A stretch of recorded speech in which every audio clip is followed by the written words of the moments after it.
ವೈದ್ಯಕೀಯ ಶಿಕ್ಷಣ ಸಚಿವ ಷಣ್ಪ್ರಕಾಶ್ ಪಾಟೀಲ್ ಹೇಳಿಕೆ ನೀಡಿದ್ದಾರೆ. ದ್ವೇಷ ಭಾಷಣ ಕಾಯ್ದೆ ಜಾರಿಗೆ ಮುನ್ನವೇ ಬಿಜೆಪಿ ಮುಖಂಡರಿಗೆ ನೋಟಿಸ್ ವಿಚಾರವಾಗಿ ಸಮಾಜದಲ್ಲಿ ಕಲಹ ಉಂಟು ಮಾಡಿದ್ರೆ ಅವರ ಮೇಲೆ ಕ್ರಮಕ್ಕೆ ಕಾನೂನು ಇದೆ. ಸಮಾಜದಲ್ಲಿ ಗಲಭೆ ಉಂಟು ಮಾಡುವವರನ್ನ ಕಡಿವಾಣ ಹಾಕೋದೇ ಸರ್ಕಾರದ ಉದ್ದೇಶವಾಗಿದೆ. ರಾಜ್ಯ ರಾಜಕಾರಣಕ್ಕೆ ಕುಮಾರಸ್ವಾಮಿ ವಾಪಸ್ ವಿಚಾರವಾಗಿ ಪ್ರಜಾಪ್ರಭುತ್ವವಿದೆ. ಅವರು ಇಲ್ಲಿ ರಾಜಕಾರಣ ಮಾಡಿ ಹೋಗಿದ್ದಾರೆ. ಇಲ್ಲಿ ವಾಪಸ್ ಬರೋಕೆ ಇವರು ಯಾರು ಬೇಡ ಅಂತ ಹೇಳ್ತಿದ್ದಾರೆ. ಮುಂದೆ ಜೆಡಿಎಸ್ ನ ಬಿಜೆಪಿ ಸರ್ಕಾರ ಬರೋದನ್ನ ನೋಡೋಣ. ಹಿಂದೆ ಬಿಜೆಪಿ ಸರ್ಕಾರ ಯಾವ ರೀತಿ ಇತ್ತು ಅಂತ ರಾಜ್ಯದ ಜನ ನೋಡಿದ್ದಾರೆ. ಯಾವ ರೀತಿ ಭ್ರಷ್ಟಾಚಾರ ನಡೆದಿದೆ, ಜೆಡಿಎಸ್ ನವರು ಯಾವ ರೀತಿ ಆಡಳಿತ ಮಾಡಿದ್ದಾರೆ ಅಂತ ಜನ ನೋಡಿದ್ದಾರೆ. ಜನ ಅವಕಾಶ ಕೊಟ್ರೆ ಅಧಿಕಾರಕ್ಕೆ ಬರಲಿ, ನಾವು ಬೇಡ ಅನ್ನೋರು ಯಾರು? ರಾಜ್ಯಪಾಲರು ಅರ್ಧಕ್ಕೆ ಭಾಷಣ ನಿಲ್ಲಿಸಿದ ವಿಚಾರವಾಗಿ ನಮ್ಮ ಸಂಪ್ರದಾಯವಿದೆ. ರಾಜ್ಯಪಾಲರು ಜಂಟಿ ಸದನ ಉದ್ದೇಶಿಸಿ ಮಾತಾಡ್ಬೇಕು. ಮುಂದಿನ ವರ್ಷದ ರೂಪುರೇಷ ಹೇಳೋದು ಸಂಪ್ರದಾಯ. ರಾಜ್ಯಪಾಲರು ಬಂದು 2 ಲೈನ್ ಓದಿ ಹೋಗಿದ್ದು ಸರಿಯಲ್ಲ.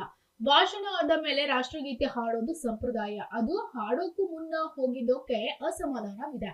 ಕೇಂದ್ರ ಸರ್ಕಾರ ತಪ್ಪು ಮಾಡಿದ್ರೆ ರಾಜ್ಯಪಾಲರು ಹೇಳ್ಬಾರ್ದು ಅಂತ ಇದೆಯಾ? ಕೇಂದ್ರ ಸರ್ಕಾರ ಅನ್ಯಾಯ ಮಾಡಿದ್ರೆ ಯಾರ ಮೂಲಕವಾದ್ರೂ ಹೇಳ್ಬಹುದು. ನಮ್ಗೆ ಸಿಗ್ಬೇಕಾದ ಪಾಲು ಸಿಗದೆ ಇದ್ದಾಗ ಮಲತಾಯಿ ಧೋರಣೆ ತೋರಿದ್ರೆ ಪ್ರಸ್ತಾಪ ಮಾಡೋದು ನಮ್ಮ ಹಕ್ಕು. ರಾಜ್ಯಪಾಲರು ಕೂಡ ಸಂವಿಧಾನದ ಭಾಗ. ಯಾಕೆ ಮಾತಾಡಬಾರ್ದು?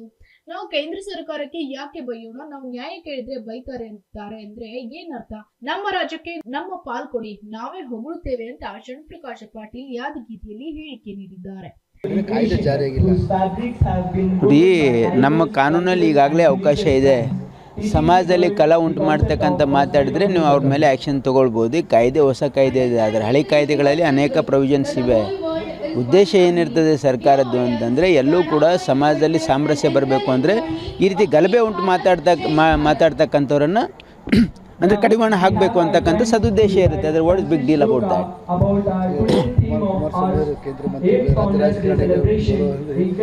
ಇದು ಪ್ರಜಾಪ್ರಭುತ್ವ ಇದೆ. ಹಾಗಾಗಿ ಎಲ್ಲರೂ ಇಲ್ಲಿ ರಾಜಕಾರಣದ ಇಲ್ಲಿ ಮಾಡೇ ಹೋಗಿದ್ದಾರೆ. ಅವರು ಇಲ್ಲಿ ಬರಲಿಕ್ಕೆ ಯಾರು ಬೇಕಾದರೂ ಸ್ವತಂತ್ರ ಇದ್ದಾರೆ. ಅದಕ್ಕೆ ನಾನೇನು ಹೇಳಿ, ಅದಕ್ಕೆ ನೋಡೋಣ. ಅದು ಈ ರಾಜ್ಯದ ಜನ ತೀರ್ಮಾನ ಮಾಡ್ತಾರೆ. ಹಿಂದೆ ನೋಡಿದ್ದಾರೆ BJP ಸರ್ಕಾರ ಹೇಗಿತ್ತು, ಯಾವ ರೀತಿ ಭ್ರಷ್ಟಾಚಾರ ಆಯಿತು, ಯಾವ ರೀತಿ JDS ಸರ್ಕಾರ ಹೇಗೆ ನಡೀತು ಎಲ್ಲ ನೋಡಿದ್ದಾರೆ ಜನ. ಇವರೇನು ಹೊಸ ಜನ ಯಾರೂ ಅಲ್ಲ. ಹಾಗಾಗಿ ಮತ್ತೆ ಬರ್ತೀವಿ ಅಂತ ಹೇಳ್ತಾರೆ ಅವರು. ಜನ ಅವಕಾಶ ಕೊಟ್ಟರೆ ಬರಲಿ. ನಾವು ಬೇಡ ಅನ್ನೋರು ನಾವ್ಯಾರು? ನೋಡಿ, ನ್ಯಾಚುರಲಿ ಈಗ ಮತ್ತೆ ನಾವು ರಿಕ್ರೂಟ್ಮೆಂಟ್ ಮಾಡ್ತಾ ಇದ್ದೀವಿ. ಮತ್ತೆ ಪೋಸ್ಟ್ ಸ್ಯಾಂಕ್ಷನ್ ಆಗಿದೆ. ಈಗ ಅದೆಲ್ಲ ಇಂಪ್ರೂವ್ಮೆಂಟಿಗೆ ಸಾಕಷ್ಟು ಮಾಡ್ತಾ ಇದ್ದೀವಿ. ನಾವು ಈಗ ರಿಕ್ರೂಟ್ಮೆಂಟು ಮಾಡ್ತೀವಿ. ನೋಡಿ, ಅದೆಲ್ಲ it is A process. Finance department ಏನೋ ಅವರು ಕಾಲಕ್ಕೆ ಅದು ಪರಿಷ್ಕರಣೆ ಮಾಡ್ತಾ ಇರ್ತಾರೆ. ನಮಗೆ ರಿಕ್ವೈರ್ಮೆಂಟ್ ಆಸ್ ಪರ್ NMC ಕೊಡಲೇಬೇಕಾಗುತ್ತೆ. ಅದನ್ನು ತಗೊಳ್ತೀವಿ ನಾವು. ಎಮರ್ಜೆನ್ಸಿ ಘಟಕ ಉದ್ಘಾಟನೆ ಆಗಿದೆ ಸರ್. ಕಟ್ಟಡ ಕಂಪ್ಲೀಟ್ ಆಗಿ ಹ್ಯಾಂಡ್ ಓವರ್ ತಗೊಂಡಿದ್ದಾರೆ. ಬಟ್ ಇಕ್ವಿಪ್ಮೆಂಟ್ಸ್ ಸ್ಟಾರ್ಟ್ ಆಗಿದೆ. ಅದಿನ್ನೂ ಅದು ಟೆಂಡರ್ ಪ್ರೊಸೆಸ್ಸಲ್ಲಿದೆ. ಅದಾದಮೇಲೆ ಅದು ಪ್ರಾರಂಭ ಮಾಡ್ತೀವಿ. Critical care correct. ಈಗ ನಾವು ಒಂದೊಂದಾಗಿನೇ ಇಂಪ್ರೂವ್ಮೆಂಟ್ ಮಾಡ್ತಾ ಇದ್ದೀವಿ. ಸಾಕಷ್ಟು ಇಂಪ್ರೂವ್ಮೆಂಟ್ ಆಗಿದೆ. ಮುಂದೆನೂ ಯಾದಗಿರು ಇಲ್ಲಿ MRI ತರ್ತಾ ಇದ್ದೀವಿ. ಸಾಕಷ್ಟು ಇಂಪ್ರೂವ್ಮೆಂಟನ್ನು ಮಾಡ್ತಾ ಇದ್ದೀವಿ. ಅದು ನಮ್ಮ ಉದ್ದೇಶ ಇದೆ. ಇಲ್ಲಿ ಡೈರೆಕ್ಟ್ರು ಒಳ್ಳೆ ಕೆಲಸ ಮಾಡ್ತಾ ಇದ್ದಾರೆ. ನೋಡಿ, ಅದು ನನಗೆ ಗೊತ್ತಿಲ್ಲ. ನೋಡಿ, ನಮ್ಮ ರಾಜ್ಯಕ್ಕೆ ಕೇಂದ್ರ ಸರ್ಕಾರ ಕೇಂದ್ರ ಸರ್ಕಾರ ವೈ ಶುಡ್ ಬಿ ನಮಗೆ ಕೇಂದ್ರ ಸರ್ಕಾರ ಬೈಬೇಕು ಅಂತ ನಮಗೇನು ಇದು ಇದೆಯಾ? ನಮ್ಮ ರಾಜ್ಯಕ್ಕೆ ಏನು ಅನ್ಯಾಯ ಆಗಿದೆ ಹೇಳ್ತಾ ಇದ್ದೀವಿ ಅಷ್ಟೇ. ಅದು ಹೇಳಿದ್ರೆ ನೀವು ಬೈತೀರಿ ಅಂತಂದರೆ ನೀವು ಬೈಲಾರ್ದಂಗೆ ನಡ್ಕೊಳ್ಳಿ. ನಿಮ್ಗೆ ಯಾರು ಬೇಡ ಅಂದಿದ್ದಾರೆ? ನಮ್ಮ ರಾಜ್ಯಕ್ಕೆ ನಮ್ಮ ಪಾಲು ಕೊಡಿ, ನಿಮ್ಗೆ ಹೋಗ್ತೀವಿ ನಾವು.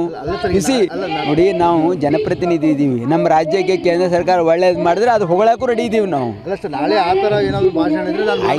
I don't want to anticipate things in advance. Bureau report, SSV news, Yadgir.